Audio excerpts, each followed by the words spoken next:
Angélique Goujon, bienvenue au podcast. Merci beaucoup. Je suis Deuxième bien contente. take. Ben oui, très content que tu sois parmi nous, évidemment. On reprend ça en force. Donc, petite mise en contexte pour expliquer aux gens pourquoi on fait ça aujourd'hui. Rosalie Piché, de justement l'agence ADN, nous a mis en contact, une bonne amie à moi, et collègue, partenaire. Et elle m'a dit justement, écoute, faut que tu parles avec Angélique. Très, très cool, un parcours très intéressant. On va parler de ça, évidemment, aujourd'hui. Courtier hypothécaire aussi. Oui. Donc, commençons par le début, tout simplement. Oui. Qu'est-ce qui t'a amené à aller vraiment dans le domaine du courtage hypothécaire, ton parcours entrepreneurial aussi, puis peut-être la flamme initiale de te lancer? Je pense que ça a commencé à un jeune âge, right? Oui, c'est ça. Ça a commencé quand même assez tôt. Je te dirais que j'ai su rapidement que je fitais pas tant dans le moule d'avoir un boss puis de travailler tant d'heures et tout ça. Je le faisais, puis c'était correct au début, mais plus le temps avançait, plus c'était ça. Puis j'ai commencé à travailler vraiment jeune. Là. Je pense que j'avais genre 12 ans. Là, est-ce que tu travaillais dans quoi? C'était quoi ton... Genre, tu sais, crèmerie. Après ça, dans des magasins de linge. À 15 ans, j'étais dans ce temps-là, ça existait, ça n'existe plus, mais c'est le BCBG. C'était des vêtements de luxe et tout. Oh, wow. Puis ils m'ont engagée parce qu'ils étaient convaincus que j'avais 18 ans, parce qu'ils n'engageaient pas en bas de 18 ans. Puis j'étais une sale vendeuse. Tu t'es vendue, là? Ah ouais, vraiment. C'est cool, Puis j'ai trippé ma vie. Tu sais, moi, je viens de Tremblant. Il y en avait un là-bas dans le temps. Fait que c'était vraiment cool. J'ai bien aimé ça. Ça m'a appris énormément. Ça aussi, tu sais, comment interagir avec différentes personnes. Tu sais, des personnes qui ont de l'argent, mettons. Ou tu sais, les femmes de ceux qui ont de l'argent. Tu sais, genre qui viennent magasiner là. Fait tu sais, avec un petit air et tout. Fait d'apprendre à désamorcer, d'apprendre à connaître, d'apprendre à m'adapter, ma personnalité aux gens. Et j'ai toujours été bonne dans la vente exactement pour ça. Pas parce que je vendais quelque chose, mais parce que je saisais la personne, le client, puis je saisais ses besoins, puis je savais exactement où m'en aller avec ça, puis j'ai toujours excellé là-dedans. Penses-tu que c'est une compétence qui est venue, tu sais, un soft skills qui est naturel pour toi?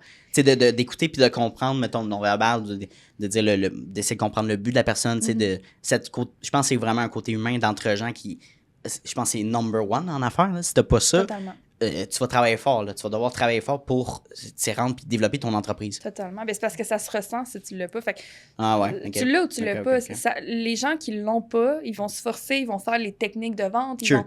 Puis, je sais pas si c'est juste moi qui le ressens parce que je le sens le fake. Tu comprends? Ben, tu le sens la bullshit un peu au nez? Oui. Là, ça pue au nez. Et c'est comme, tu sais, je le sens. Fait que ça me dérange, tu sais. Fait que moi, c'est vraiment authentique, puis je vais te le dire si ça fonctionne pas ou si ça a toujours été ça, même à 15 ans, dans un magasin de linge, ça a toujours été ça. Puis ça fait partie de mes valeurs aussi, un peu. Ça. Je sais pas comment t'expliquer, mais de pas vendre n'importe quoi. Puis j'ai jamais vendu n'importe quoi si je vendais quelque chose parce que je croyais vraiment à ça. Fait que... Puis on en parlera peut-être plus tard. Là. Je veux pas m'étaler, là, tu me diras aussi, mais j'ai travaillé dans une banque aussi. Puis ça a été le plus gros conflit de valeurs pas possible. Ah bon? Puis je l'ai fait, mais ça a été très, très difficile. Je l'ai pris très, très, très difficilement. Okay. Ben, tu m'en parles un peu quand même. C'est pourquoi c'est un conflit de valeurs travailler dans une banque? Écoute, j'ai étudié dans les finances. Fait que je savais qu'à un moment donné, il fallait que j'essaye de travailler dans une banque. Fait que même si je le savais d'avance, j'étais comme ça, c'est corpo, c'est gris, c'est des numéros, là, c'était pas une personne, puis, tu sais, c'est des chiffres et c'est tout, là, fait que... 100%, ça me dérangeait à la base, mais j'étais comme, je peux pas avoir étudié là-dedans, puis pas... Ah non, fait que ça faisait pas de sens, fait que j'y étais, j'ai eu l'opportunité de le faire, j'étais conseillère financière à la banque, j'ai appris énormément, là. Don't get me wrong, je le referais demain matin. Demain matin, je referais le même parcours. Mais très, très confrontant d'avoir à pousser, à vendre, à rentrer des chiffres, extrêmement confrontant. Quand tu as des humains devant toi, tu as des humains qui peuvent struggle avec l'argent, qui ont de la misère, ils savent pas comment s'en sortir, il faut que tu leur annonces que je peux pas t'aider. Des fois, je faisais des successions. Des successions, là. Ton mari vient de décéder la semaine passée, là. Puis faut que je te rentre en 45 minutes pour régler tes affaires, signe ici. C'était tellement inhumain, ça m'a détruit. Puis c'était un rendez-vous après l'autre. Puis plein d'affaires en même temps. Fait que succession, planification financière, ben pas planification, là, mais investissement, mettons. Là, ouverture de compte, marge de crédit, renouvellement hypothécaire. Fait que c'était plein d'affaires. Tu touchais à tout, là. C'était pas, mettons, juste placement dans ton CELI, là. Non. Ah, mon Dieu. Fait que là, tu disais, je suis éparpillé, je peux pas donner de services de qualité parce que je suis un généralisme extrême, là. On touche à tout vraiment, là. Oui. Fait que, de un, t'es spécialiste dans rien. C'est ça. Oh oui. À base, c'est minuté, tu sais, dans le sens, on sait c'est quoi le rendez-vous à la banque, là, puis à chaque fois, il y en a des meilleurs que d'autres, là, quand même, là, qui ont goûté un petit peu plus humain, mais il y a vraiment le manque de personnalisation, puis, tu sais, d'accompagnement. C'est très procédural, froid. Oui. T'es comme, non, je veux plus que ça. Ouais. Right? Puis c'est le fun d'en savoir la perception de la personne qui offre ce service-là. Ouais. C'est ça. Puis je fitais pas tant parce que dans les meetings, comme j'ai dit tantôt, j'ai toujours été une bonne vendeuse, là. C'est pas ça mon problème. Oui, c'est ça. Quand je suis pas sûre. Alignée. Ouais. Quand t'es pas sûr que c'est la meilleure option pour toi, c'est difficile de le vendre parce que même toi, tu te dis, hey, j'y crois pas, ça. Oui, fait que je le vends pas, tu sais. Ouais, je te file. Ou je le pousse pas. Je vais le dire, je l'ai dit, mais je le pousse pas. Parce qu'il va dire, selon toi, c'est la bonne option. C'est ça, puis là, tu tournes tes mots, puis moi, ça, c'est ça, j'ai ça pour mourir. Je te crois. Puis, bref. C'est ça pour dire que c'est ça, c'était énormément beaucoup, c'était pousser des choses que je croyais pas nécessairement, et c'était limité. Tu viens à une banque, c'est ça qui te donne, tu sais, fait que c'était très limité comme produit, c'est pas un one size fits all, là. Mais au contraire, là, puis moi, je savais, ayant travaillé un petit peu dans les services financiers avant aussi, fait que c'est un peu tout ça qui me confrontait. Puis ça m'a même mené à une dépression. OK. De ça, c'était combiné à du surmenage, à pas aimer ce que je fais. D'accumulation, au fond. D'accumulation, là. Wow. Ah ouais, vraiment. Puis quand même assez rapidement dans mon parcours, je te dirais. Là, tantôt, tu m'as mentionné que tu as 29 ans. Donc, tu avais quel âge quand tu as fait cette dépression-là, cette réalisation-là aussi? Là? Je pense que ça fait 4 ans à peu près. OK, 4, quand même. ans. OK. Ouais, c'est ça. Puis c'est là que j'ai réalisé que, Colin, qu'il fallait que je change, là. Fallait que je trouve ma voie un petit peu. C'était vraiment important. Parce que tu disais, mon Dieu, je vais faire ça pour encore 10 ans, tu sais, mettons. Oui. Puis tu sais, de se lever le matin. Tu sais, quand on est entrepreneur, on se lève le matin, on n'a pas l'impression de travailler. Puis c'était ça le feeling que j'avais envie de voir. Puis chaque matin, il fallait que je mette de la musique dans le char, puis la même tune, c'est Gives You Hell. À chaque matin pour me craquer à aller travailler à la banque. C'est épuisant. Tu pars ta journée, t'es épuisé, ça te tente pas. Mais moi, c'est ça que je déteste. Il faut que les environnements de travail innovent pour que tu te sentes plus imprégné dans l'équipe, que tu aies une valeur supplémentaire que juste un numéro. Parce que ce sentiment-là, tout le monde le sait, c'est quoi, là? De te coucher le soir puis de dire, mon Dieu, je rentre dans un système procédural, si on travaille dans la banque ou n'importe quelle entreprise qui n'est pas innovante à un certain point, tu sais. Tu rentres, puis là, mon Dieu, il faut que je clock in, puis là, je finis à telle heure, puis là, tu sais, je vais être dans le trafic, il faut que j'aille chercher les enfants. Tu sais, c'est exactement la même cédule chaque jour, every day, lundi au vendredi. Même affaire. Et ton seul cadeau, c'est rendu le vendredi, puis le week-end, puis le dimanche soir, tu veux quasiment te couper les veines parce que tu n'as pas hâte de revenir. Fait que tu l'enjoys pas, ton week-end? Là? Donc non, tu as juste hâte au prochain week-end, every time. Tu sais, c'est comme... Tu veux-tu arrêter de vivre comme ça ou continuer par obligation? Parce que souvent, malheureusement, il y a des gens qui commencent une carrière, une vie familiale, tu as des responsabilités financières, tu as une hypothèque, tu as des choses à payer. Tu te dis, là, j'ai-tu le temps de revenir aux études? J'ai-tu le temps de partir une business? Puis là, ils sont pognés dans ce cycle-là continuel. Puis ça, c'est à peine repeat. Il y a tellement de gens dans mon... Tu sais, puis des amis aussi que je regarde qui disent... que je leur dis, garde, si t'aimes pas ça, là, puis ça fait plusieurs fois, mettons, que tu fais des épuisements, de travail, arrêt de travail, puis des pressions, mais comme, c'est un signal que quelque chose ne fonctionne pas.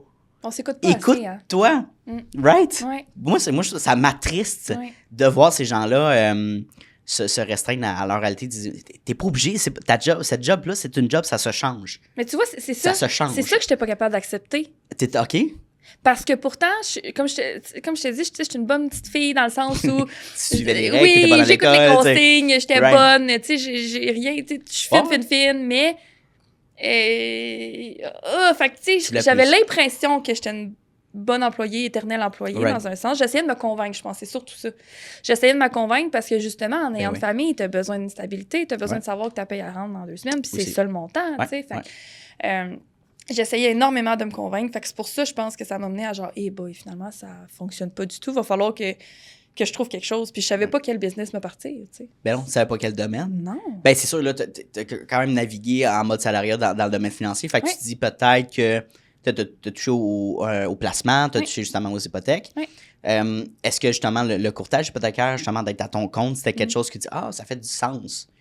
Parce que j'avais navigué là-dedans. Ouais. Ben, c'est ça, c'est que j'avais pensé quand même. Ça faisait quand même quelques temps que j'avais envisagé cette carrière-là. OK. Mais reste que retourner aux études. Il faut quand même, c'est ça, exact. Oui, c'est pas des grosses études. Là, mais quand même, ça peut se faire quand même rapidement. Oui, c'est quelques mois et tout ça. Oui.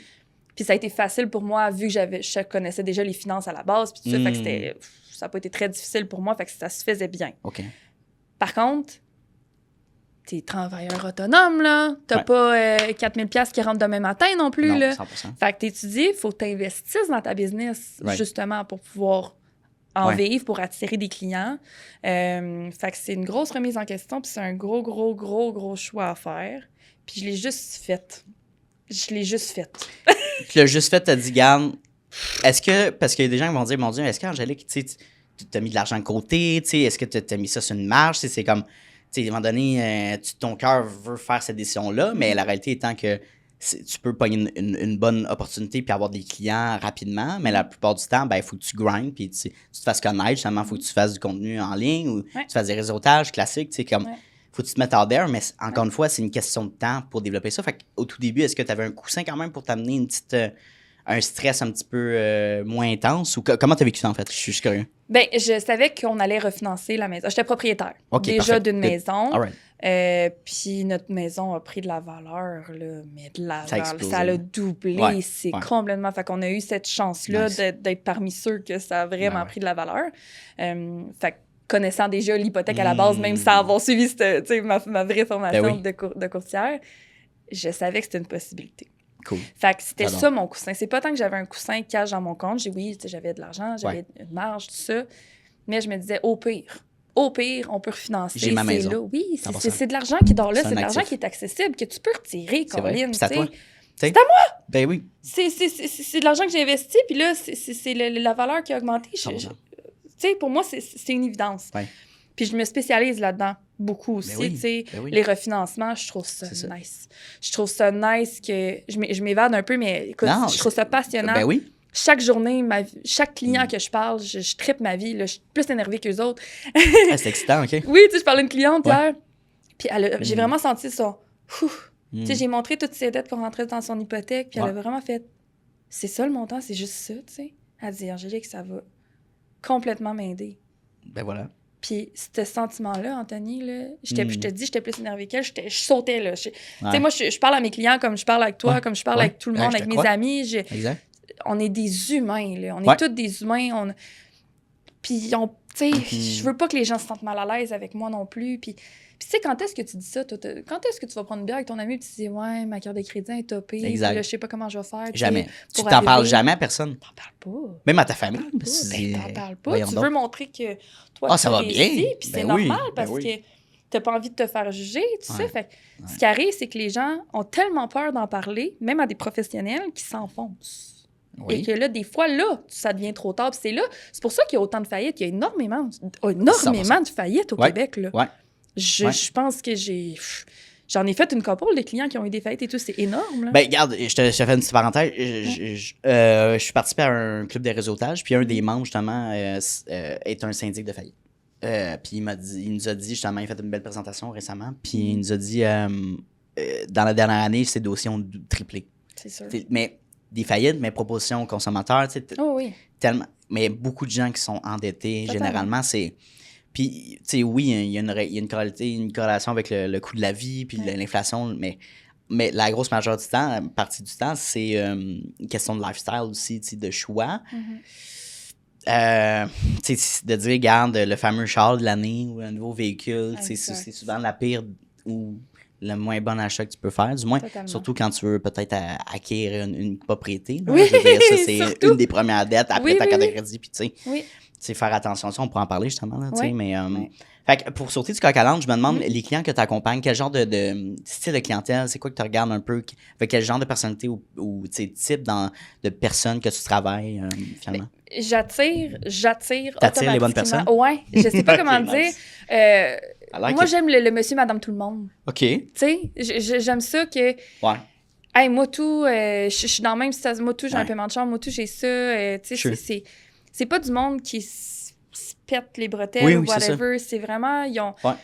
ils ont besoin d'aide, ils sont motivés, ça leur tente de changer, ils ont vraiment la volonté de remettre leurs finances sur leur droit chemin, puis c'est du monde qui ne s'attendent pas à ce que je leur parle corpo non plus, qui ne s'attendent pas en « bonjour, monsieur Vézina ». Ouais. Puis je pense que ça fit vraiment bien, puis j'ai l'impression que même ça les confronte un peu, parce que quand je les appelle, je suis comme « Hey, allô, comment ça va? » Puis ils sont comme... Oui, je suis comme Angélique, la courtière hypothécaire. Ah oui, tout ça. Mais c'est que ça set le ton directement. T'as pas la tonalité de supériorité ou d'expert tellement éloigné, puis quasiment de... Ben c'est ça, très corpo, là, cette tonalité-là. Puis je pense que c'est une manière aussi de brander, de dire, regarde, moi, entre gens-là, j'ai cette proximité-là. Puis donc, des clients qui valorisent pas ou qui aiment pas, mettons, ben il va aller voir quelqu'un qui va... Oui, parce que ça, c'est des clients de banque. Qui va parler, c'est correct. C'est ça. Ils vont être contents dans la banque, eux autres, puis d'avoir le gars qui... Oui! Ça va être... Tant mieux! mais tu sais, moi, par exemple, je suis pas quelqu'un de très, très cartésien, chiffré. Je suis plus dans l'émotion, fait de l'accompagnement, puis... Clairement, cette approche-là, mettons, que tu amènes, moi, ça me relie, ça vient me chercher, ça m'intéresse, puis je valorise ça. Fait que non, c'est intéressant, mais souvent, peut-être que les courtiers peuvent dire, écoute, courtier hypothécaire, moi, je préfère travailler avec des salariés parce que c'est plus stable, il y a un T4, whatever, versus des travailleurs autonomes que c'est instable. Puis on dirait que la mentalité du travailleur autonome, que de dire, mes revenus sont instables, donc pour moi, je crois que ça va être, c'est pas impossible, très difficile d'acquérir une propriété. Est-ce que c'est une fausse mentalité? Totalement. Évidemment, ça dépend, c'est toujours du cas par cas. Mais c'est ce que je remarque. C'est souvent... Des fois, il y a des gens qui vont m'appeler, qui vont me dire, écoute, tu sais, je veux pas te déranger. Là. Eux autres sont convaincus qu'ils peuvent pas. Qui passent pas, oui. Exactement. Ça, hey, je veux pas te déranger, mais écoute, je prends une chance, puis on va voir, tu sais. Puis ça m'arrive souvent, puis là, il me dit ses affaires, puis je suis comme, OK. Ouais. Mais ta dernière année, c'est quoi? C'est, mettons, 100 000, OK. Ouais. L'année d'avant, 100 000 aussi. OK, moyenne 2 ans, t'es chill, là. Puis il y a plein d'autres affaires qui rentrent en compte, mais il y a plein d'autres programmes aussi. Tout dépend. C'est tellement du cas par cas. Cette business-là, c'est du cas par cas. C'est tellement. C'est du dossier par dossier. C'est ça qui est trillant, j'imagine? Chaque dossier est différent, tu sais. Fait que des fois, je pense à peu près à chaque client, je vais leur dire, écoute, ils vont me poser une question à un moment donné que je vais être genre, hey, c'est quoi? Je sais pas. Je vais aller faire mes recherches parce que ça match, mais si ça pis ça ensemble, laisse-moi voir s'il y a quelque chose à faire. Laisse-moi voir s'il y a certains prêteurs qui vont l'accepter. Puis c'est quoi les conditions qui viennent avec ça? Fait que chaque dossier est différent. Puis mes clients, ils comprennent ça parce que je leur dis, j'aime mieux te dire, hey, minute, je suis vraiment pas certaine. Vraiment pas certaine de ma réponse. Je m'en allais te la dire, puis je suis vraiment pas certaine. Laisse-moi te revenir. Je vais vérifier l'information. C'est cool, ça. Puis je pense que les gens ont de la misère à faire ça aussi, parce que tu veux paraître, toi, tu sais tout et tout, mais des courtiers que ça fait 20 ans qu'ils font ça, je suis convaincue qu'ils savent encore aujourd'hui pas tout, parce que d'un, ça évolue, là. Je veux dire, des fois, les gens, quand ils tardent à m'envoyer leur dossier, les conditions du même prêteur qu'on avait choisi a changé, là. Fait qu'ils l'acceptent plus, cette affaire-là, mettons. Fait que c'est un métier qui est continuellement en information, que tu as besoin de te tenir au courant, que tu as besoin de relire les guides. Ça, c'est ma partie la moins préférée. Mais tu sais, faut que tu lises les affaires, les guides et tout ça, puis que tu te prennes des notes tout le temps. Mais moi, c'est le people, là. Moi, j'aime ça parler au monde. J'aime ça parler de chiffres. Je trouve ça cool, mais il faut le faire. Il faut le faire. Fait que souvent, ça va être sur mon divan entre deux clients. Là. Il y a toujours la perception que les chiffres, ça fait peur. Ouais. Puis c'est comme, on dirait que toi, tu rends ça plus, tu mets de la couleur sur ces chiffres-là. C'est plus beau, c'est plus approchable, c'est comme, regarde, tantôt tu parlais justement du financement, refinancement, tu disais, regarde, tes dettes, on peut justement pallier avec ça. Puis OK, plus ça amène tellement un essoufflement de dire, OK, wow, je peux relaxer, il y a des solutions. Puis je peux moving forward, parce qu'à un moment donné, tu dis, là, si on parle des dettes, par exemple, tu dis, c'est un cycle sans fin, je repaye ma carte, ma carte, elle se reload, je la paye plus, tu t'enfonces, puis c'est un cycle sans fin, jusqu'à temps que tu trouves une stratégie, tu te dis, regarde, il faut que je change peut-être mes habitudes mes habitudes de vie, de dépenses, mais il y a ce talk-là à avoir, tu sais, comme on parlait du char, justement, une des premières dettes qu'on regarde quand tu veux aller acheter une première propriété, par exemple.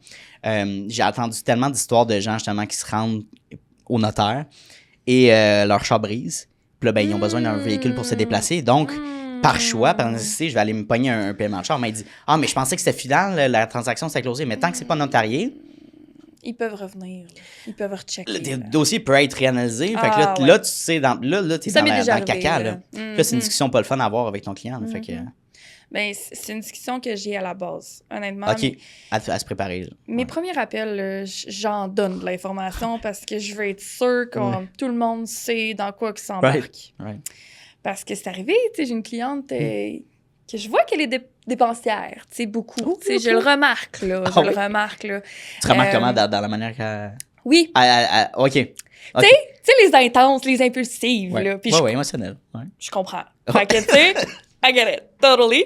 Mais, fait que, puis t'es contente, elle achète sa maison, elle est contente d'acheter sa maison, elle va aller tout de suite acheter de la déco puis des meubles. Oui, ben oui. Elle n'a même pas passé chez le notaire, elle n'est pas rendue dans sa maison encore, là. Yep.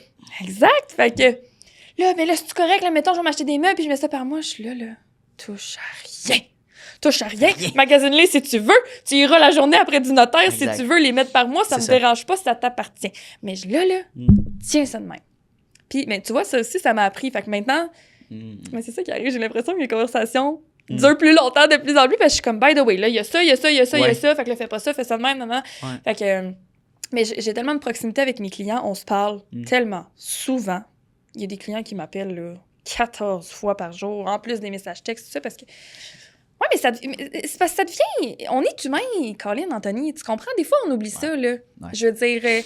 Puis que tu achètes une maison ou que tu refinances, c'est gros, là. C'est une grosse transaction. C'est un énorme stress. C'est énormément stressant. Ouais. Puis toi, t'es là à juste faire genre, oui, bon, mais voici ton taux, puis voici ce que ça va te coûter. Ça va bien plus loin que le taux. J'en ai parlé de ce sujet-là, justement, avec des magasins de taux. Ouais.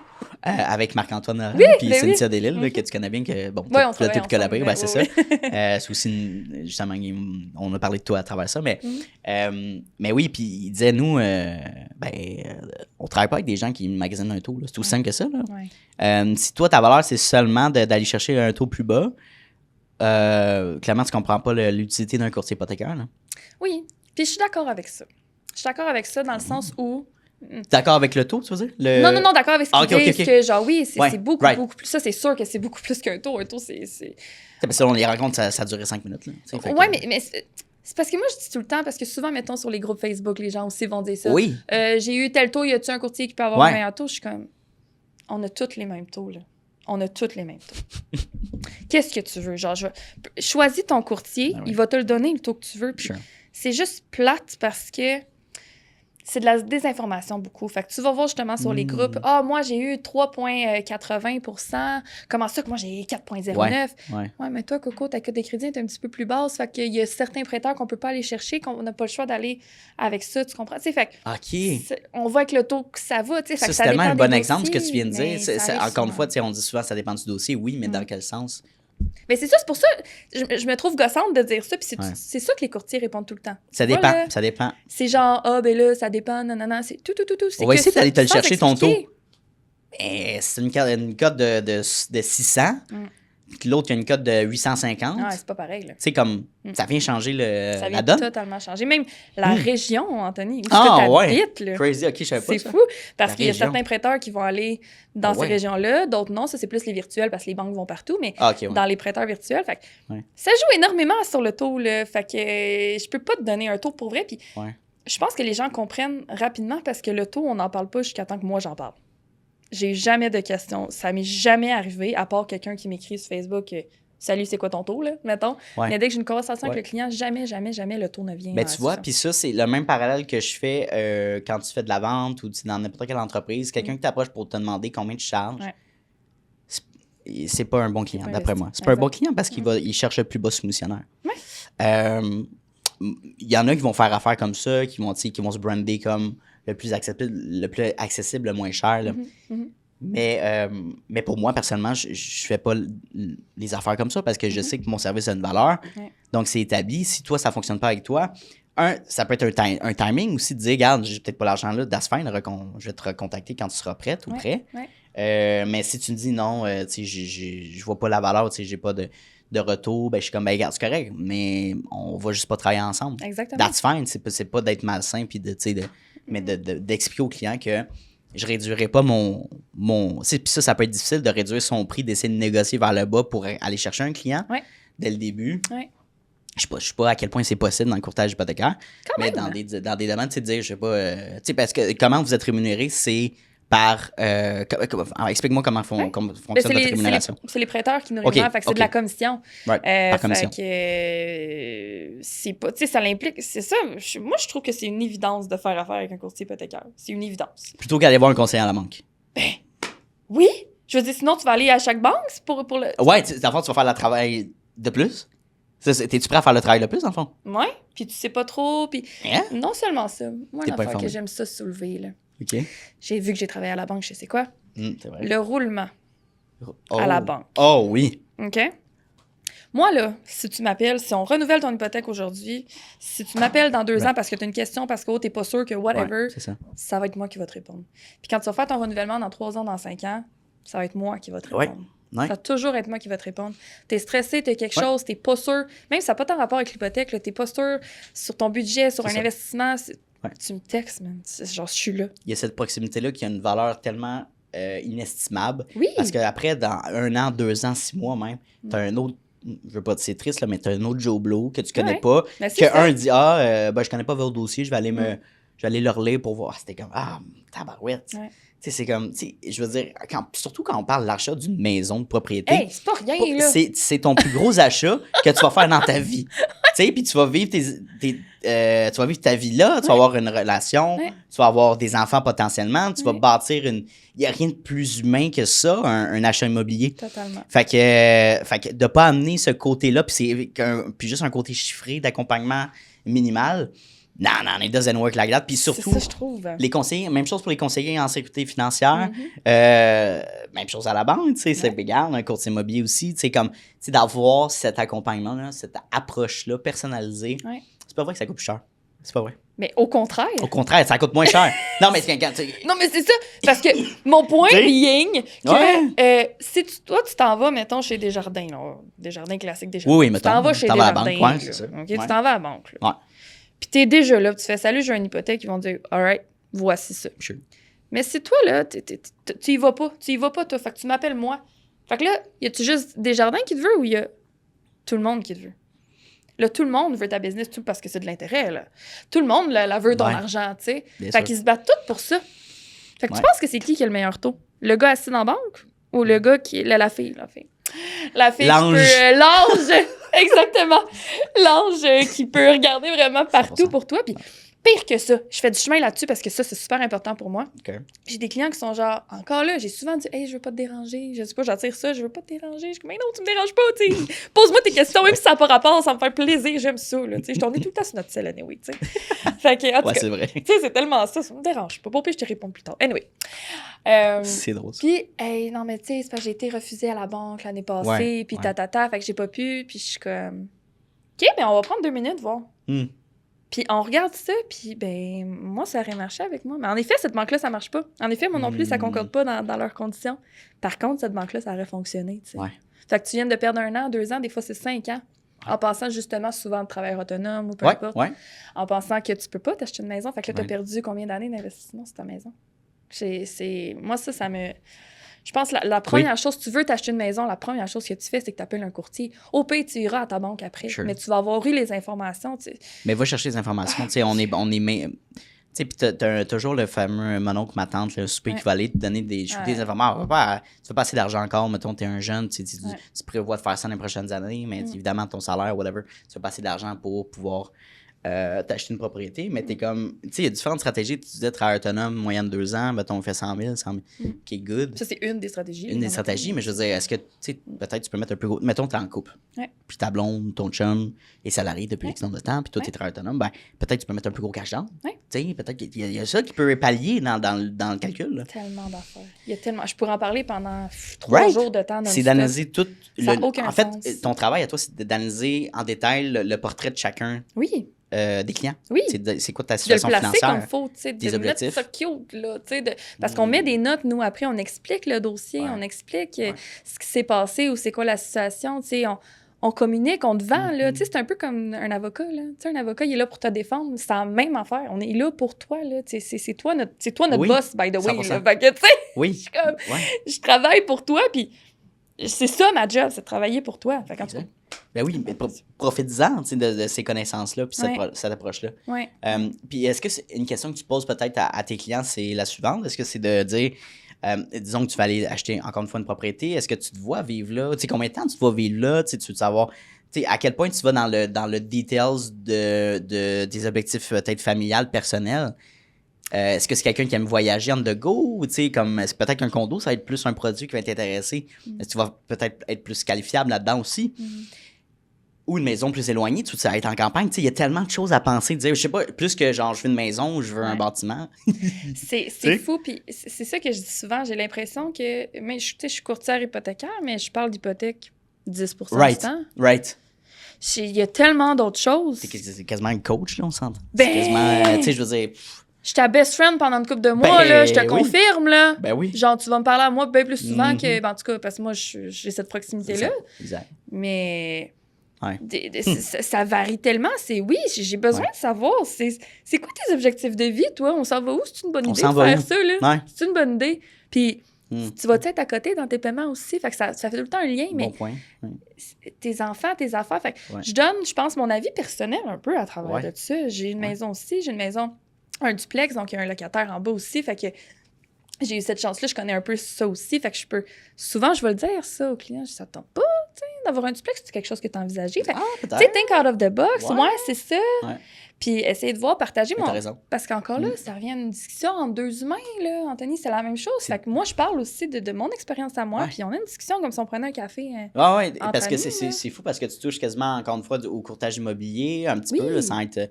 Puis après, les finances, fait que, encore un conseiller en sécurité financière. Fait que genre, tu touches un peu à ces compétences-là qui regroupent un peu, ben, beaucoup même. Fait que tu sais, le duplex, par exemple, ou... bungalow avec bachelor, dire hey, moi je suis coiffeur, je pense peut-être avoir ma propre shop. Puis comment tu le sais, comment tu arrives dans le sous-sol. C'est ça, il faut que je sache ta vie, il faut que je sache ça fait-tu longtemps que tu fais ça, pourquoi tu fais ça. Je peux parler longtemps, puis je cesse le client, voir s'il a le temps de me parler ou non. Ouais. Mais tu sais, je vais loin, puis je l'ai dit à mes clients, j'ai dit prévois-toi un petit peu de temps, parce que je veux vraiment qu'on...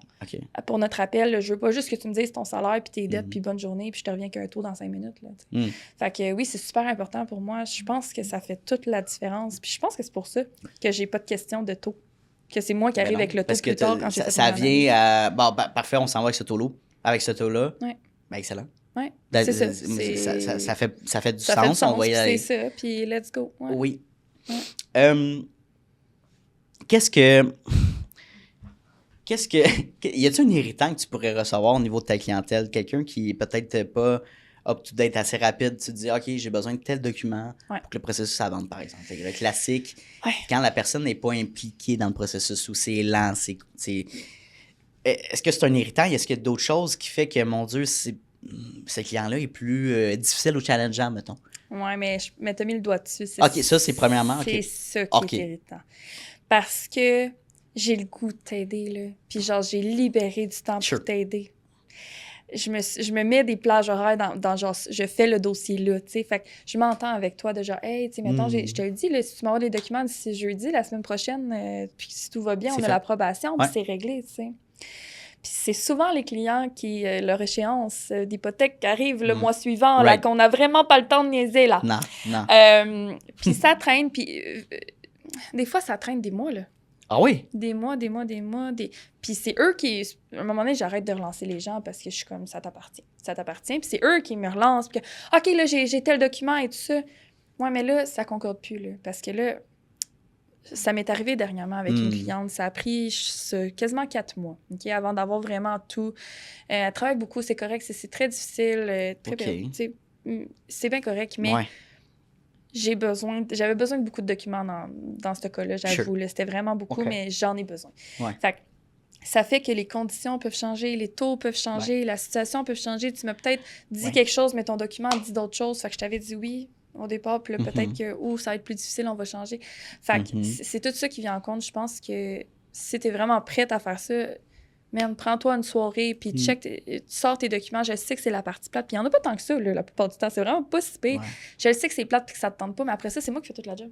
La seule affaire que tu as à faire, c'est que tu m'envoies les documents, puis après ça, c'est moi qui gère. Je vais même gérer ton stress. Genre, je te gère, là.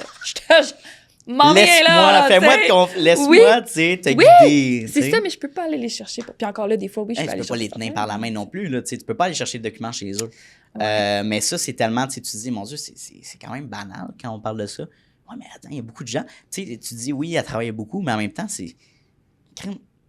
À quel point tu prends pas le processus au sérieux? Puis c'est urgent. Tu sais, dans le sens, pour toi, là, c'est pour.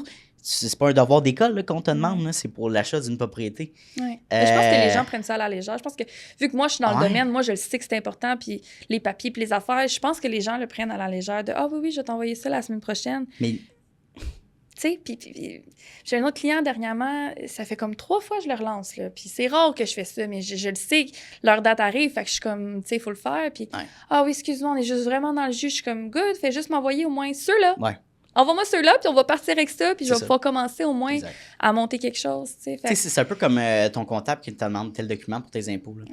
Mais justement.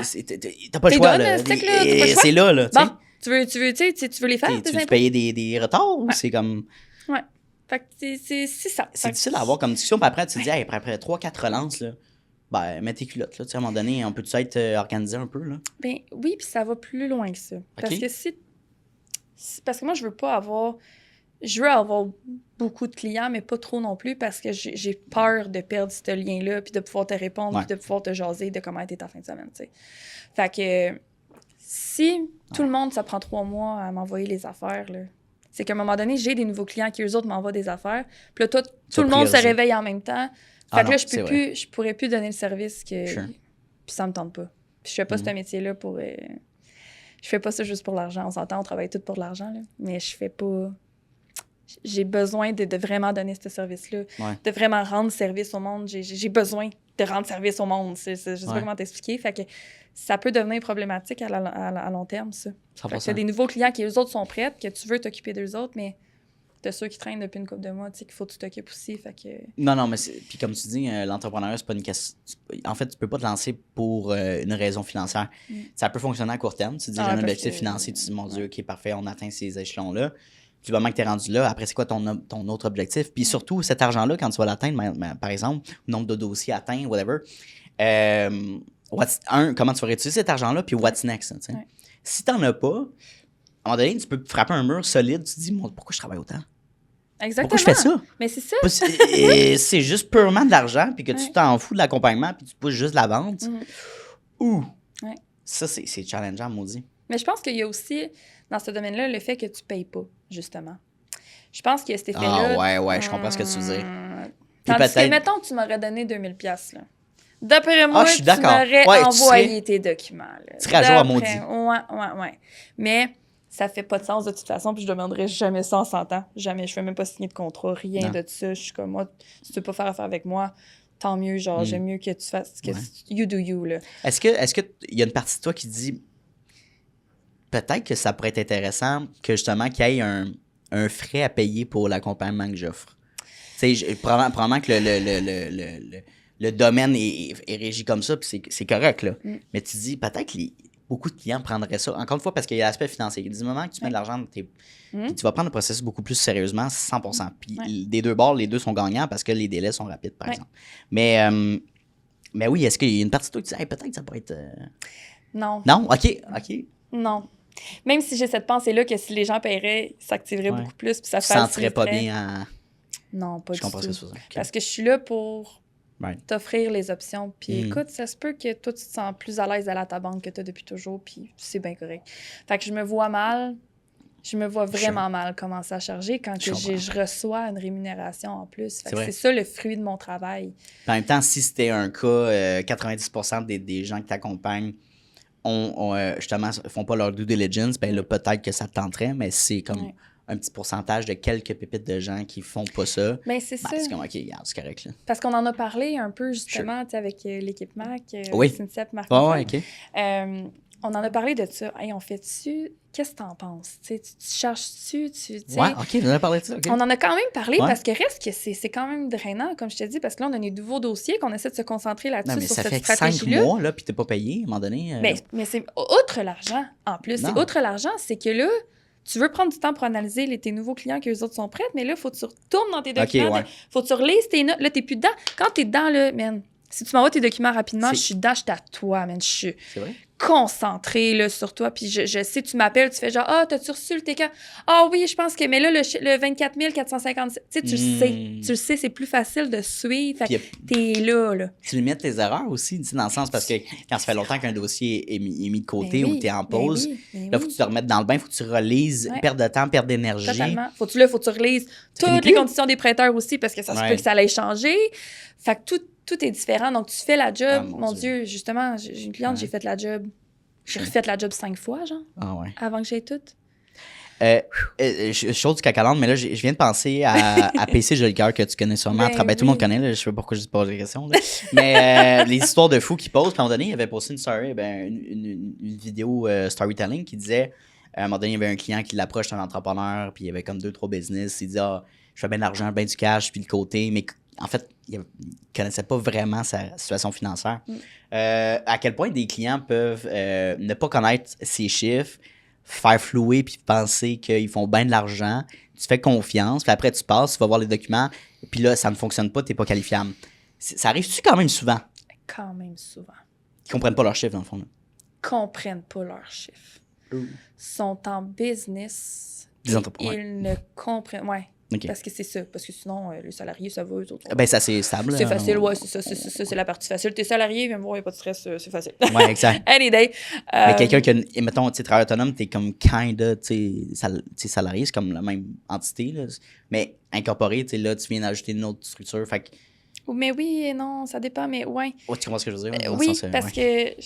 Je l'aime bien PC, moi, je trouve ça bien fascinant, je trouve ça bien cool. Puis j'aurais aimé ça avoir cette idée-là avant de faire du storytelling. Je trouve ça vraiment bon parce que ça met en couleur notre quotidien. C'est vrai que c'est ça, c'est vrai que c'est des histoires insolites. Puis il dit, mon Dieu, ça a l'air farfelu. Mais... Oui, non, c'est pas si...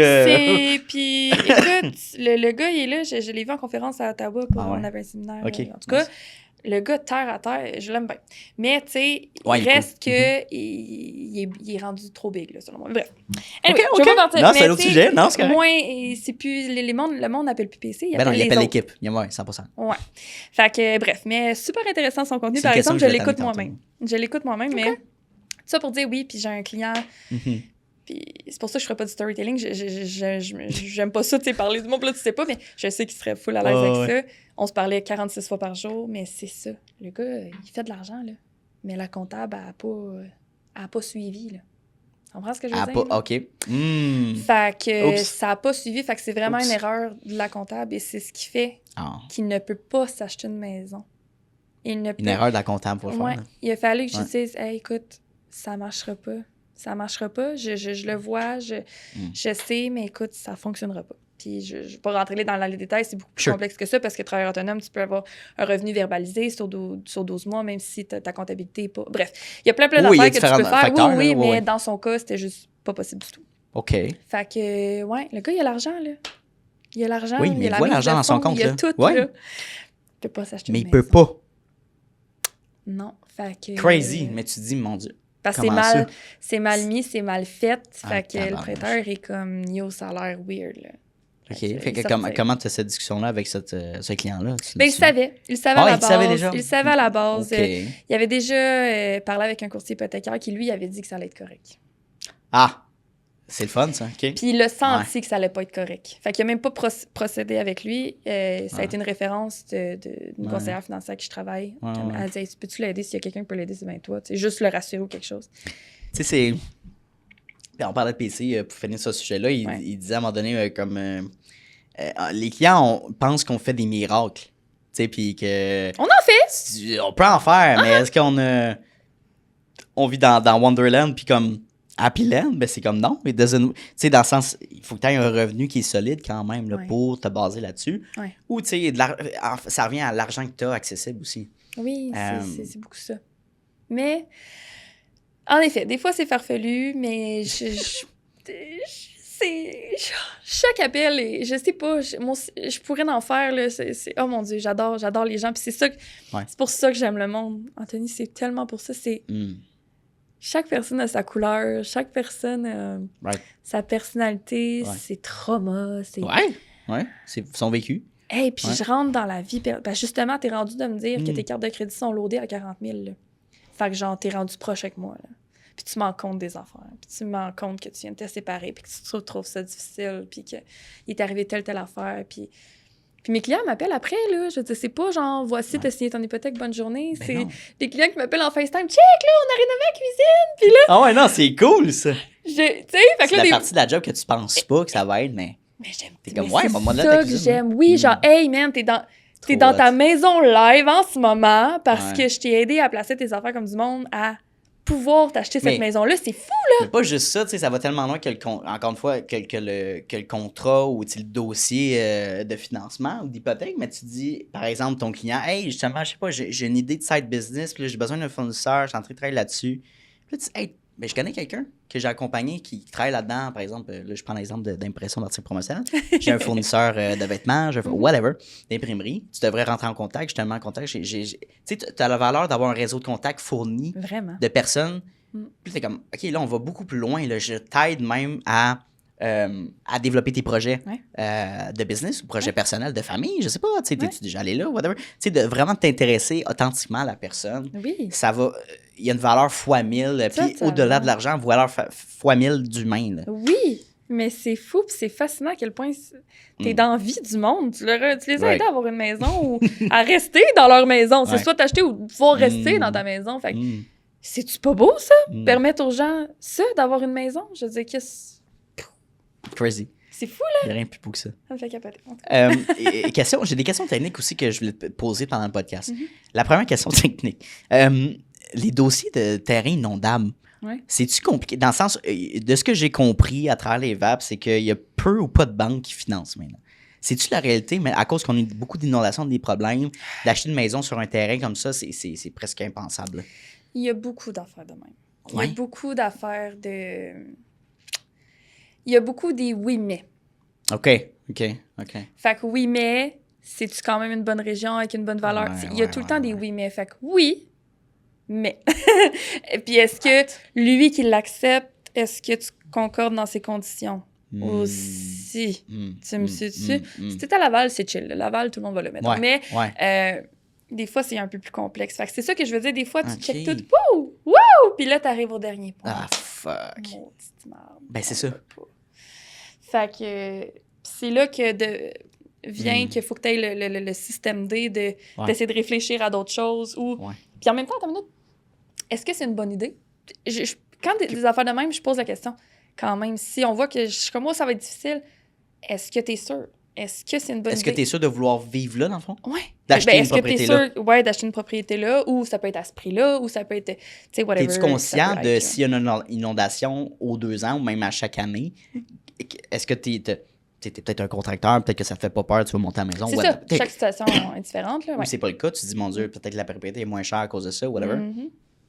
Fait que oui, c'est une question à dire, t'es-tu... Attends, mais c'est une bonne question que tu m'amènes, Angélique, j'ai pas pensé à ça. Parce que c'est très émotif, c'est très... Tu sais, tu tombes en amour avec la maison. Oui, c'est très beau, c'est le bord de l'eau. Wow! Puis des fois, ça peut être refusé parce qu'il y a, mettons, des problèmes structurels sur une maison. Tu sais, si c'est plus vieux, ça peut être... Ça se peut, là, que même si... Puis c'est ça, je pense que j'aime faire aussi, c'est prévenir les gens. J'aime mieux gérer leurs attentes puis qu'ils soient over contents. Est-ce que tu sais c'est quoi une zone inondable? Est-ce que tu sais la dernière fois que ça a monté l'eau, elle a monté jusqu'à où? Oui, tu comprends? Puis genre, qu'est-ce que ça implique? Puis t'es-tu prête à le stress. Rentrer dans les travaux? Puis juste le stress à la base. Là. On est déjà assez stressé de même. Tu sais, puis petite parenthèse, les inondations, je pense en 2021, 2022. Ma mère, elle a un chalet sur le bord de la Rivière-Rouge. D'Istaouais, Rivière d'Istaouais. Tu connais le coin? Bon, t'es ballot pas très loin, tu sais. Puis mes grands-parents habitent juste à côté, puis la maison était plus bas pour mes grands-parents. Fait que l'eau, elle montait à ça dans la maison. Puis il y avait de l'eau jusque dans la rue, tu sais, dans la rue. Fait que là, tu dis, le spa, il flottait dans l'eau. C'était vraiment chaotique. Puis je me souviens juste de pendant que ça montait, puis les réparations à faire. Mais le stress, l'émotion de dire, ça va-tu monter? Je vais-tu devoir tout changer mes électros, changer tout mon plancher? Les dégâts que ça fait après, c'est fou là, sur ton terrain. Là. T'as tout l'été à nettoyer quasiment. Là. Des containers. Je vais juste mettre en contexte. Ça commence l'année prochaine. Là. Comprends-tu? Puis tu sais pas. Peut-être que non, peut-être que oui, mais est-ce que t'es prêt? Chaque jour qu'il pleut, tu stresses, toi, là? Tu sais, t'es comme, qu'est-ce que tu vas faire maintenant que ça arrive? Ben oui, tu peux monter ta maison, for sure, mais là, il faut que tu regardes les règlements aussi de la ville. Tu te dis, c'est quoi les procédures? Il faut que tu aies un permis, tu sais. Fait qu'il y a vraiment beaucoup de questions en amont que tu te dis, ouais, finalement, le terrain sur le bord de l'eau, c'est peut-être pas aussi glamour que je pensais. Non, c'est ça. C'est pas top. Puis ça arrive souvent qu'il faut poser ces questionnements-là parce que c'est tellement émotif, l'achat d'une maison. C'est ça. Puis moi, je suis une émotive. Là. Oh mon Dieu, que je suis une émotive. Là. Mais j'ai pas le choix, des fois, de me rationaliser pour ramener le client. Souvent, je pense que chaque client, c'est arrivé genre, oui, non, c'est le fun. Par exemple, oh, puis d'où t'as-tu pensé à ça? T'as-tu pas. Oh, tu sais, oh, puis ça, t'es-tu prête à ça? Puis voici ce que ça implique. Puis, c'est pour ça que c'est important, la relation client. Puis c'est pour ça que c'est important, la proximité, parce que tu peux dire n'importe quoi, mais si la personne ne t'écoute pas, ça arrive pas. Mais quelqu'un, tu sais, ton ami, là, que tu vas aller prendre un café, que tu sais c'est quoi le nom de ses enfants, puis son chien, puis que l'année passée, il est arrivé telle affaire, puis elle va t'écouter. C'est ça que j'ai envie d'être. J'ai envie d'être ta chum, tu sais. J'ai envie de. Il n'y a pas un humain qui va pas valoriser l'intérêt que tu octroies envers lui ou envers elle. Tu sais, de dire, moi, je te pose des questions, mais purement par d'intérêt de parler avec toi puis d'en apprendre plus. Tu sais, pas. C'est pas d'y aller malhonnêtement, de dire je t'intéresse, je prépare des questions puis essayer de te vendre quelque chose plus tard. C'est pas ça le but, là. C'est vraiment juste comme, hey, genre, tu m'as parlé de ça, j'ai pensé à ça, dis-moi en plus, qu'est-ce qui se passe avec ça? Comme... puis des fois, ça m'arrive que c'est pas dans le premier appel, mettons, là, parce que j'ai même pas j'ai pas de questions préétablies. Fait que ça se peut, des fois, j'oublie des questions qui sont importantes parce qu'on jase. Mais des fois, je me rappelle, hey, tu m'as dit l'année passée là, qu'il est arrivé ça, mais là, finalement, moi, je connais pas ça. Il dit, ah ouais, tu sais, fait que je le dis souvent maintenant, je disais ça à ma cliente hier soir. J'ai dit, ça se peut que je sois gossante. Ça se peut que je sois gossante. Ça se peut qu'on se parle bien souvent, mais je suis là, tu sais, mais je les appelle pas pour rien dire. Souvent, c'est vraiment une question en rapport avec l'hypothèque, mais on va étaler sur d'autres choses si on le temps, tu sais. Ben, c'est intéressant qu'on ait touché à ça. Puis tantôt, au tout début, même avant, parce qu'on a fait une deuxième take, là, by the way, la première take, il y a des petits problèmes techniques, mais tu m'avais mentionné qu'à 16 ans, la flamme de la business, de l'entrepreneuriat, c'était en toi. Tu sais, c'était un feu. Tes parents sont pas dans cette sphère-là. T'as pas de personne dans ton entourage. T'as-tu des frères, sœurs? T'as-tu des... j'ai des sœurs plus jeunes. Ouais, mais pas... Fait que, tu sais, out of the box, c'est quand même... Je veux pas dire peu commun, mais tu sais, t'as souvent des histoires, tu sais, par exemple, mes parents sont en courtage immobilier, mon père est inspecteur bâtiment, fait que tu sais, ils ont toujours été en affaires. Fait que tu sais, j'ai un peu navigué là-dedans, tu sais, whatever. Mais tu sais, il y a quand même des gens, justement, qui ont aucune base, là, dans le sens d'inspiration, puis surtout, mettons, tu veux parler quand t'es jeune, à 16, 17, 18 ans, à tes parents, tu dis, hey, je pense peut-être me partir une petite business plus tard, tu sais, je sais pas. Mais s'ils comprennent pas le contexte, je veux dire... Peut-être qu'ils vont même essayer de te dissuader, tu sais, puis te dire, t'es mieux de chercher une job stable, tu sais, je m'y connais pas, fait que je peux pas bien te conseiller. Mais beaucoup de gens vont se dire, t'es mieux d'aller chercher quelque chose de stable parce que ça va être difficile, tu sais. Ça va être difficile. Je suis vraiment chanceuse. Puis même si j'ai pas de la famille entrepreneuriale, j'ai du vrai bon monde. Ma famille, c'est des gens empathiques. OK. C'est des gens qui ont vécu avec peu de moyens, très peu de moyens, qui ont toujours survécu. Tu sais, la fameuse phrase « c'est pas grave, il y en a pour tout le monde, on va rajouter de l'eau dans la soupe, c'est pas grave ». Ça a toujours été ça. Fait que j'ai appris les vraies bonnes valeurs de la vie, puis je l'ai appris la valeur de l'argent rapidement. OK.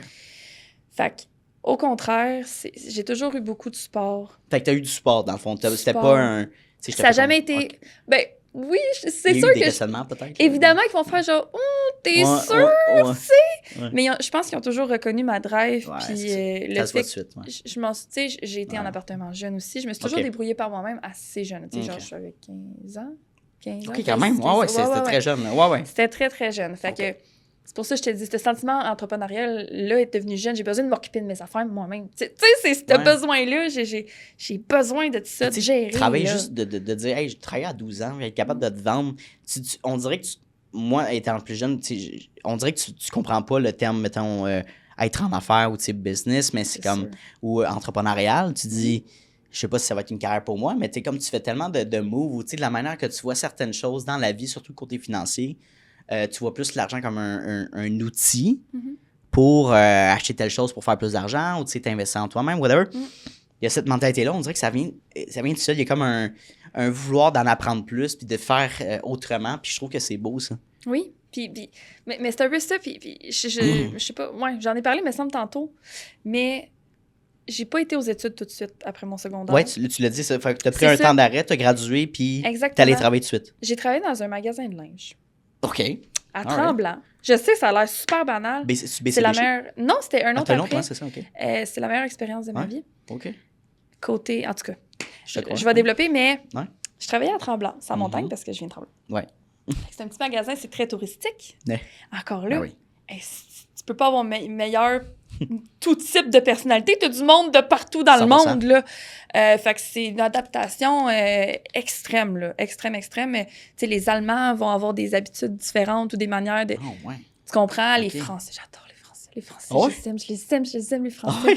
Tellement maniérés, puis respectueux, puis j'adore les Français. Tu vas avoir, tu sais, les Asiatiques, eux autres, eux, c'est... T'as pas de bulle, là. Pas. Ils tapent sur les... puis ils parlent pas. Fait que là, ça vient de chercher, là. T'es comme, Colin, un petit peu de respect, là, tu sais. Fait que c'était ça, puis, mettons... Excuse-moi, je fais une petite parenthèse, mais les Asiatiques, tu peux avoir des Chinois, des Japonais, des Coréens, c'est 3 personnalités différentes, là. Totalement. Il y en a qui va pas parler, il y en a un qui va vraiment rentrer dans ta bulle, puis l'autre qui va, tu sais, parler. Mais je dis ça parce que c'était comme la saison des couleurs, là, à Tremblant. Fait que c'était juste ça. Ben c'est ça, OK, vraiment. Oui, parce que je parle de ça, parce que c'est vraiment, par période, t'as les pays qui viennent. À Tremblant, c'est vraiment funky. Fait que, à ce moment-là, c'est les Français qui préfèrent venir. Sinon, des fois, t'avais des Mexicains au mois de juillet qui avaient un manteau sur le dos. Tu sais, c'est... OK. Fait que ça te force à t'adapter, finalement, à cette clientèle-là. Oui. Qui est différente, là. Exact. Fait que c'est pour ça que je t'ai dit, c'est la plus belle expérience. Puis, t'as adoré ça, ils ont décidé d'ouvrir une boutique à l'aéroport de Montréal. OK.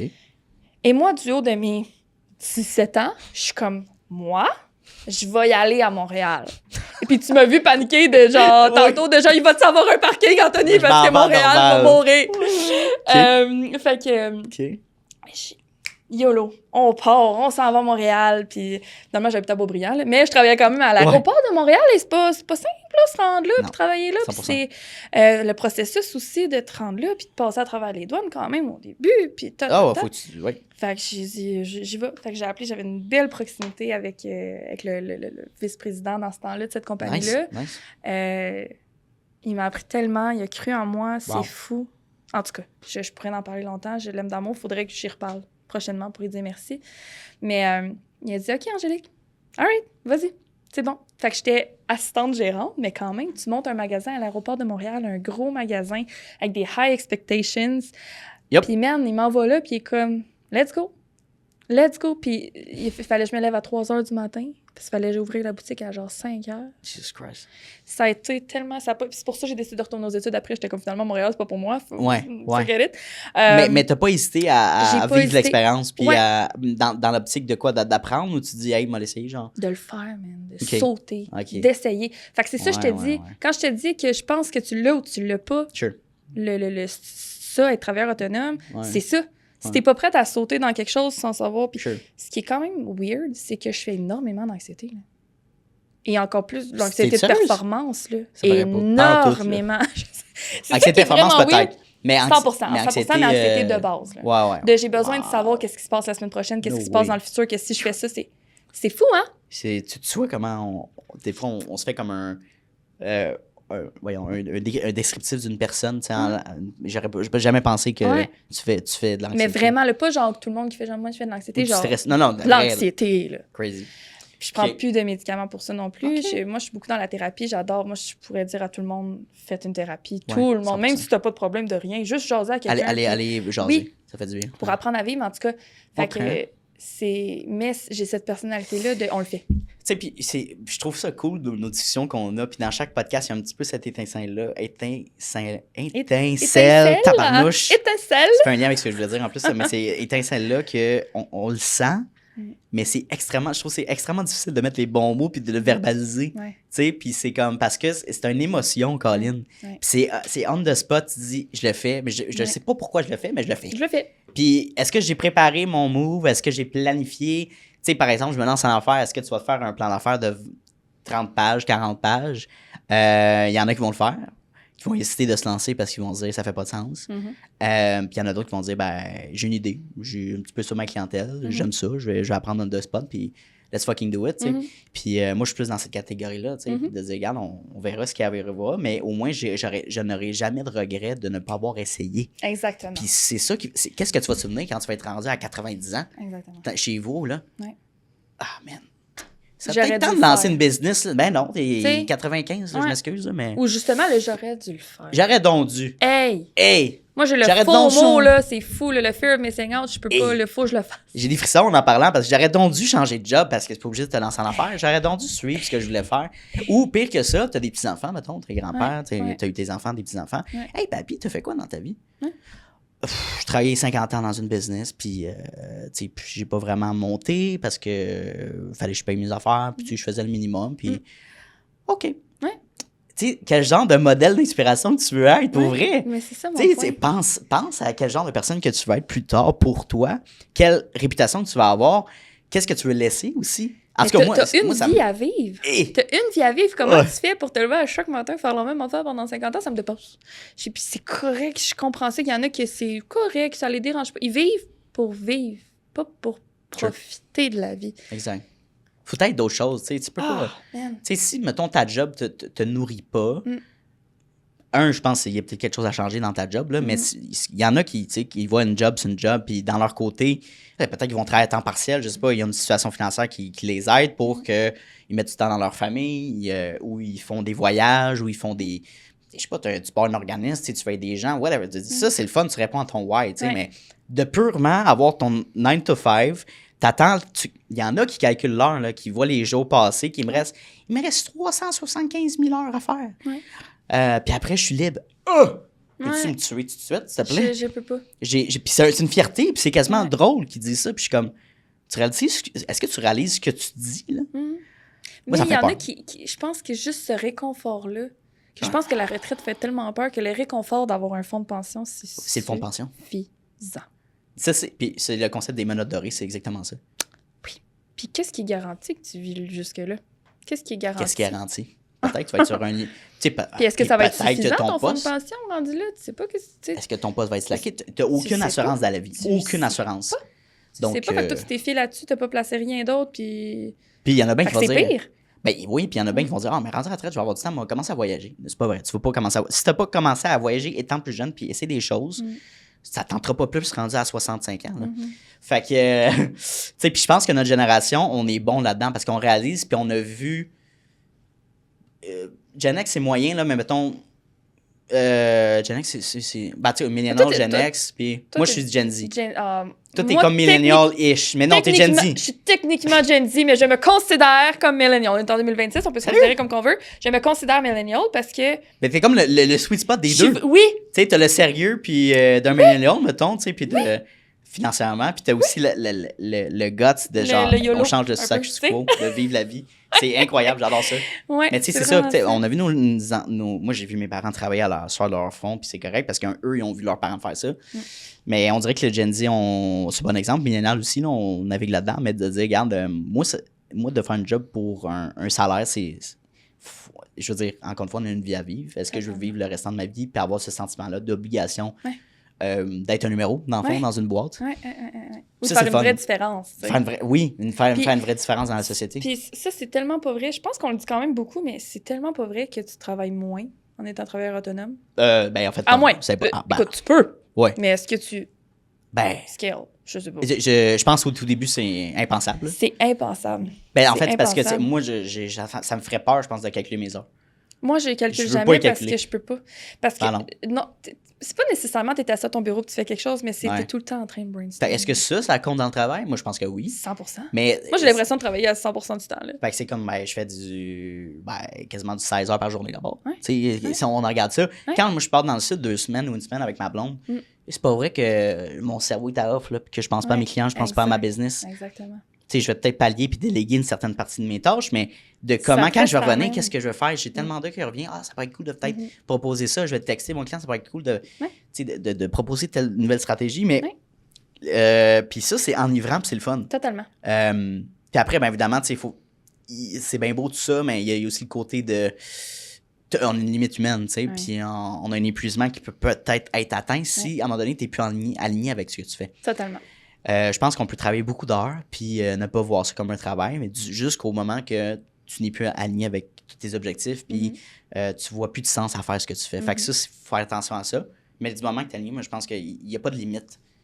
Tant que ça. Tu vois que tu dors bien, que tu nourris bien, tu as une bonne vie sociale. Oui. ton occupation ne va pas être entrée en frein avec ça. Là. Parce que tu peux bouger tes affaires, tu sais. Moi, je suis en train de me rendre compte que j'aime ça, finalement, parler à mes clients le soir. Au début, j'étais comme, je sais pas, avec mes enfants et tout. T'as une autre que j'aime ça parce que le lendemain matin, je me réveille, je suis, je vais porter mes enfants. Fait que j'ai déjà une journée de commencer, là, déjà une journée de fête. Mais tu closes tes discussions la veille, donc t'as le matin comme libertin, libre un peu. Mais allumé. Tu sais, là, je révise ce qu'on s'est dit. C'est quand même frais dans ma mémoire, c'est la veille, puis je révise mes notes et tout. Et là, je réfléchis, puis je prends le temps, tu sais. Fait que j'ai l'impression que c'est ce modèle-là que je vais utiliser prochainement. De comme mes premières rencontres avec mes clients, de le faire le soir, de vraiment juste jaser, relax. En plus, t'as ta journée dans le corps, fait que t'es pas genre, tu sais, t'es comme, hey, on jase, regarde, dis-moi vite. Puis souvent, c'est plus accessible, les gens le soir. Fait qu'au lieu de fighter à ne pas travailler de soir, je pense que ça se fait. Puis mes enfants adorent ça, puis ils savent c'est quoi, puis ils savent que maman, il faut qu'elle travaille. Puis c'est super important pour moi de leur apprendre la valeur de l'argent aussi. Puis de maman travaille pour aider les gens à avoir des maisons, puis maman travaille pour pouvoir gagner des sous, payer ce qu'on mange sur la table et tout ça, puis fait que de vraiment faire comprendre ça. Ouais, c'est super important. De verbaliser avec les bons mots à tes enfants, c'est... il reste 9 minutes environ. Oh mon Dieu, qu'on n'arrête pas de jouer! Mais tu sais, j'aurais fait pour vrai avec toi, c'est le fun parce qu'il y a une connexion incroyable, puis j'aurais fait un 3 heures à 100%. On va prendre les 9 minutes restants pour répondre aux dernières questions du podcast. Oui. Parlons un petit peu de tes objectifs. Disons qu'on se projette, là, on est au mois de mars 2026. Si on se projette en janvier 2027, début janvier 2027, nouvelle année, quel objectif que tu aimerais atteindre? By the way, dans ma business, on parle de millions. Mais moi, je parle pas de ça, mais je pourrais te développer. Là. Mais moi, je veux avoir 2 clients par semaine de dossiers soumis. 2 clients, vraiment qu'on soumet ton dossier par semaine. Ça me permet de bien vivre. Ça me permet de quand même pouvoir parler aux autres clients qui traînent ou des nouveaux qui sont pas sûrs ou de quand même, à travers ça, aider les autres, même s'ils n'ont pas besoin de moi finalement, peu importe. Ça me permet de garder ma liberté, de bouger mes horaires quand même beaucoup aussi. Parce que je veux pas, j'ai des enfants, OK, fait que moi, à 2, fait que tu sais, des fois, c'est ça qui est dur. On est payé à la commission, fait que chaque client, c'est un montant différent, mais mon travail est le même. Fait que ça me donne 1000 $ ou que ça m'en donne 3000, je veux dire, mon travail est le même, mon temps est le même. Fait que je le compte en humain. OK. Tu sais, vraiment en humain. Fait que genre, hey, j'ai aidé ce couple-là. J'ai aidé lui à sortir de sa situation d'endettement. Fait que bref, tout ça pour dire, fait que moi, quand j'ai 2 clients, puis c'est ce que j'ai en ce moment, fait que je suis contente. Si j'en ai 3, tant mieux, mais 3 dossiers soumis. Parce que comme je te dis, j'ai beaucoup plus de clients que ça, mais des fois, ça traîne ou des fois, on n'est pas sûr. Ou des fois... Oui, bien sûr. Exact. Mais 2 par semaine, ça serait ton goal. Ça, c'est la base récurrente. Là. Que je vais pouvoir me dire, là, OK, là, c'est parti. C'est vraiment parti, là, 2 par semaine, puis un 3e qui s'ajoute, puis tranquillement, mais je vais avoir une limite à un moment donné aussi, c'est sûr. Est-ce que déléguer, ça serait une option pour toi d'aller chercher de l'aide ou tu te dis, moi, j'aimerais ça rester Angélique? Je pense que je n'aurais pas le choix. Parce que je passe énormément de temps à faire des recherches, justement, comme je disais tantôt, tu sais, lire, relire, appeler lui, puis l'autre, puis essayer de voir. Ouais, mais tu sais, ça se fait-tu? Faut tes appels un par un, pareil, des fois, les prêteurs, par un, puis là, t'attends la réponse, mais là, t'es dedans là, mais là, faut que tu passes à d'autres choses en attendant sa réponse. Fait que ce temps-là, c'est beaucoup. Parce que techniquement, un dossier, te prend pas beaucoup de temps. Tu parles au client, tu remplis la demande. Ça peut être 2 semaines. Ben oui, si facilement. Si tout est sans ligne, là, Facilement, mais je dis les recherches et tout ça, fait que c'est un peu plus compliqué. Oui, on s'entend. Fait que ça, remplir la demande, évidemment, c'est quand même assez long, là, de moins en moins long, plus t'évolues, mais quand même. Fait que si je pourrais déléguer cette partie administrative-là, peut-être que je pourrais prendre plus de clients à long terme, mais si je pourrais juste faire relation client, puis suivre le dossier, of course, puis regarder les chiffres ensemble, puis jaser, puis te tenir au courant, puis te rassurer, là, man, ça, là, ce serait mon rêve. Ben, pin-nous sur un vision board parce qu'on va se revoir dans un an. On va faire le podcast dans un an, puis on va revoir l'Angélique d'un an pour dire est-ce qu'on est rendu là ou est-ce qu'on a changé peut-être le courant de notre business, je sais pas. Fait que je te réinvite officiellement. Ça va être, je fais toujours une relance aux ans parce qu'il y a tellement de changements qu'ils font. Puis une relation long terme ensemble. Oui. Avant de finir le podcast, j'ai 2 questions que je t'ai déjà partagées pendant notre rencontre préparatoire. J'imagine que tu as eu le temps d'y penser. Fait que voici les questions pour closer notre podcast. Angélique, c'est quoi ta vision de succès? Comment tu définirais ton propre succès au niveau professionnellement et personnellement? Le succès, pour moi, c'est juste... C'est un sentiment. C'est pas tant... Oui, tu sais, tu veux faire de l'argent, mais c'est un sentiment d'accomplissement. I like it. Vraiment, d'accomplissement et de constance. Quand tu as atteint la constance dans ce que tu fais, dans ce que tu attires, dans ton branding, dans tout ça, dans ta conciliation, travail-famille aussi. Oui. Ça, je t'avoue que c'est encore un enjeu. Tu sais, je réponds dans les arénas, je réponds, tu sais. Fait que c'est spécial. Mais ça, quand je vais avoir atteint cette stabilité-là, puis que ça va être encore plus... Ça, pour moi, c'est le succès. Tellement. Juste pouvoir go with the flow, pouvoir aider le plus de monde que je peux, puis que les gens m'appellent, qu'ils n'aient pas peur de m'appeler. Ça, c'est du succès. Tu ne déranges pas, là, Joanie. Là, appelle-moi. Là, s'il te plaît. Au pire, on jase 15 minutes, puis j'ai besoin de social, je suis un humain, je vais être contente de te parler, mais si je ne peux pas t'aider. Ça, c'est le succès. Le succès, c'est un sentiment, je pense. C'est un sentiment d'accomplissement, puis j'y touche, là. J'adore ça parce que c'est une question générale que je pose, mais tellement subjective, propre à chacun. Ouais. Comme chacun un dossier, chacun un humain différent. Mais c'est le fun parce que puis c'est tellement une belle réponse aussi. C'est un sentiment. Ouais. Si tu avais la chance à parler à une Angélique, on va y aller un petit peu plus jeune, Angélique de 20 ans en ce moment, qu'est-ce que tu lui dirais? Qu'est-ce que tu lui conseillerais? Angélique de 20 ans était très pressée. Très pressée à réussir puis à faire les affaires comme qu'elle est supposée. Je dirais que c'est correct. By the way, tu peux attendre pour faire tes enfants. Je sais que t'as hâte, ma belle, mais tu peux attendre. T'étais pressée. Ben, pas pressée, mais t'avais, disons, c'était un goal assez rapide. C'était super. Je suis une maman, là. Je suis une maman. Wow, ouais. Vraiment. Maternelle, là. Puis, mais je le regrette pas, c'est correct, mais... Fais-les, man. T'as une idée dans la tête, fais-le. Je sais que t'as l'impression de perdre ton temps, là. Je sais que c'est pas ça que tu veux faire dans la vie, ce que t'es en train de faire. Puis je sais que tu le sais. Ouais. Mais... ça va venir, puis ce que tu es en train de vivre là à chaque jour va t'aider éventuellement à comprendre mieux, à comprendre mieux comme toi, comme personne, à aider à tes méthodes de travail, puis à comprendre les autres humains aussi, ça va te développer ton empathie. Tu vas avoir vécu assez d'affaires pour pouvoir comprendre ce que les gens peuvent vivre aussi au quotidien. Fait que vis-le, tape-toi pas trop sur la tête. Tape-toi pas trop sur la tête. T'apprends, puis le meilleur est à venir. Wow. Angélique, ça a été 1h15 incroyable ensemble. 1h15? Ben, je sais pas, Angelo, on a fait combien? 1h20 peut-être? Wow. 1h11, ben, tu vois, environ. Wow. Mais tu vois, puis on aurait, pour vrai, ça, si j'avais pas de timer, des fois, je pense à un concept peut-être de faire un genre de Joe Rogan 3 heures, là, puis 5 à 7, whatever. Mais pour vrai, ça a été tellement un beau podcast. Merci d'avoir accepté l'invitation, Colin, de te faire participer, participer au projet du podcast, de faire connaître la mission. Où est-ce qu'on peut contacter pour faire affaire avec Angélique? Oui, moi j'adore Facebook parce que tu peux aller voir en plus mes vidéos, voir, je donne plein de conseils, je trouve ça cool. Fait que Facebook, Angélique avec un K. Oui. Ça, c'est super important. C'est vrai, c'est mon vrai nom, tout le monde me dit. C'est comme je te cherche, mais je te trouve pas. Oui, mais tu me fais pas facilement. C'est Angélique Goujon, là. Fait que ça, là... C'est rare que les gens m'appellent maintenant. Mais de toute manière, à un moment donné, tu n'auras même pas besoin de dire ton nom parce que les gens vont te connaître à travers ton contenu. Je pense que c'est ça. Ça va être naturellement, tu vas voir. Parce qu'aller voir le contenu que tu fais avec l'agence ADN, Rosalie, c'est incroyable. Ouais. En plus, avec les capsules qui vont sortir, évidemment, à travers le podcast. Ouais. Mais oui, super expérience aujourd'hui. Comment toi, tu as vécu un peu cette... parce que le podcast, quand même, tu sors de ta zone de confort, tu essayes ça. Fait comment tu as vécu ça avec moi aujourd'hui? Je suis quelqu'un qui adore parler. Je suis très à l'aise.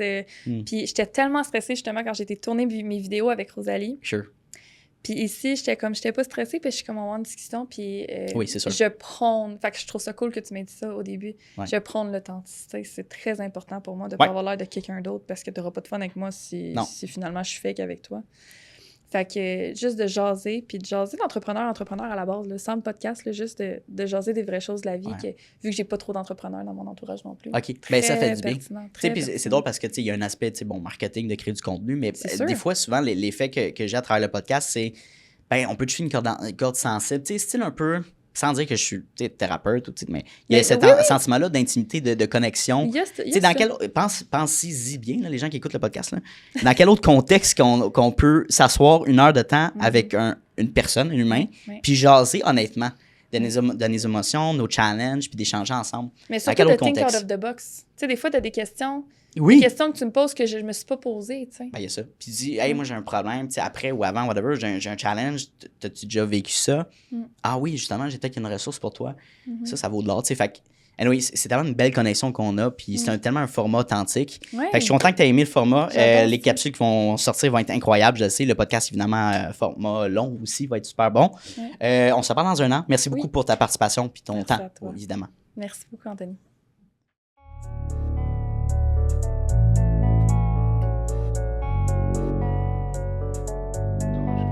You don't always get to choose in this life, win and lose in this life, but I'ma prove in this life we can move in this life.